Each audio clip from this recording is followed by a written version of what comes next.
Halo, Assalamualaikum warahmatullahi wabarakatuh. Hari ini kita memasuki subtema 3 yaitu menyanyi tumbuhan dan kegiatan kita adalah kegiatan wawancara. Nah, tujuan pembelajaran kita yang pertama, anak-anak dapat menyebutkan langkah atau urutan yang dilakukan dalam wawancara. Yang kedua, anak-anak dapat membuat daftar pertanyaan dengan kalimat baku dan efektif. Dan yang ketiga, anak-anak dapat melakukan wawancara dengan anggota keluarga. Pernahkah kalian mendengar kata wawancara? Lalu, apa yang dimaksud dengan wawancara itu? Wawancara adalah suatu kegiatan mengumpulkan informasi dengan cara mengajukan pertanyaan kepada narasumber. Nah, orang yang mengajukan pertanyaan atau yang memberikan pertanyaan disebut sebagai pewawancara. Sedangkan orang yang menjawab pertanyaan atau yang memberikan informasi disebut sebagai narasumber.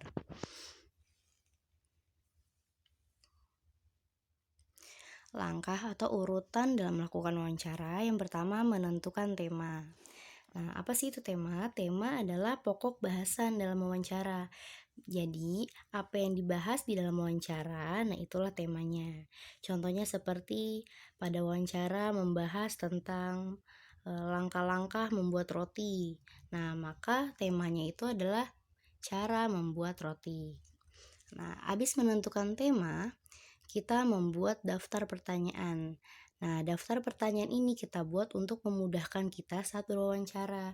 Nah, daftar pertanyaan itu dimulai dari apa, di mana, kapan, siapa, mengapa, dan bagaimana. Kata apa digunakan untuk menanyakan hal atau peristiwa. Kata di mana untuk menanyakan tempat atau terjadinya peristiwa. Kapan untuk menanyakan waktu terjadinya peristiwa. Kata siapa untuk menanyakan orang yang terlibat dalam peristiwa. Kata mengapa untuk menanyakan sebab terjadinya peristiwa. Dan kata bagaimana untuk menanyakan keadaan atau cara. Misalnya kayak tadi, apa yang dibuat oleh Rina? Nah, terus di mana Rina membuat roti? Kapan Rina biasa membuat roti? Siapa yang membuat roti gitu? Mengapa Rina membuat roti? Bagaimana? Nah, terakhir bagaimana? Bagaimana cara Rina membuat roti? Seperti itu. Nah, yang ketiga mencari narasumber. Nah, dari yang contoh tadi Ibu sebutin, narasumber ini yang memberikan informasi, berarti yang memberikan informasinya berupa si Rina.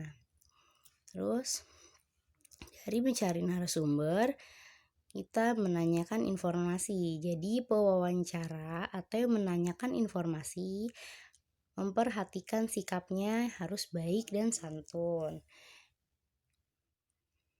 Yang kelima, mencatat informasi dari narasumber. Jadi saat kita menanyakan suatu informasi, kita harus mencatat hal-hal penting. Setelah mencatat informasi, maka kita membuat hasil wawancara dengan kata baku dan kalimat efektif. Nah, kata baku itu sendiri adalah kata yang sesuai dengan pedoman bahasa Indonesia yang baik.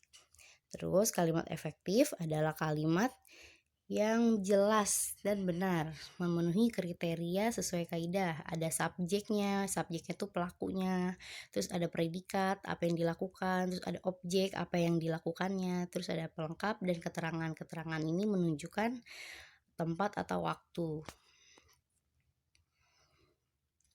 Simak video percakapan berikut ini. Ini masih berupa video percakapan ya, belum wawancara.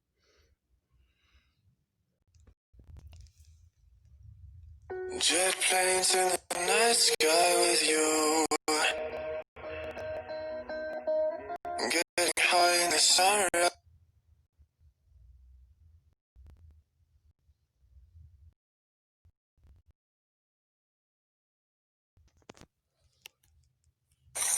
Wah, Bapak lagi nyiramin tanaman apa, Pak? Oh iya, ini lagi nyiram tanaman pohon jarak namanya. Biasanya memang jarak ini kalau tidak disiram kayak musim panas ya Pak. Tinggi juga ya, Pak. Ini cara berkembang biaknya seperti apa, Pak?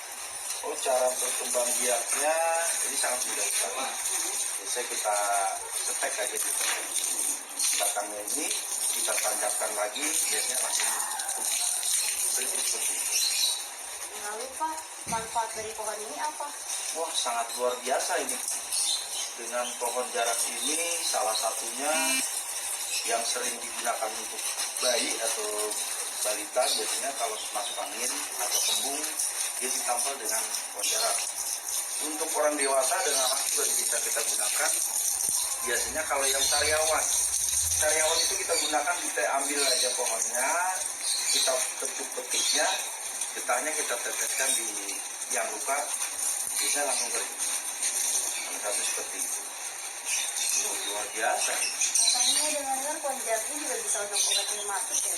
Oh iya, ini salah satunya juga seperti itu buat rematik. Biasanya kita langsung tempelin di tempat yang sakitnya, biasanya rasa sakit akan mereda. Walaupun tidak hilang sepenuhnya, cuma paling tidak bisa meredakan rasa sakit yang biasanya digunakan oleh orang-orang tua rematik. Nah, tugasnya adalah sini anak-anak tentukan tema dari percakapan yang tadi. Terus yang kedua, anak-anak buat daftar pertanyaan dari percakapan video menjadi sebuah kalimat wawancara yang baku dan efektif. Selamat mengerjakan.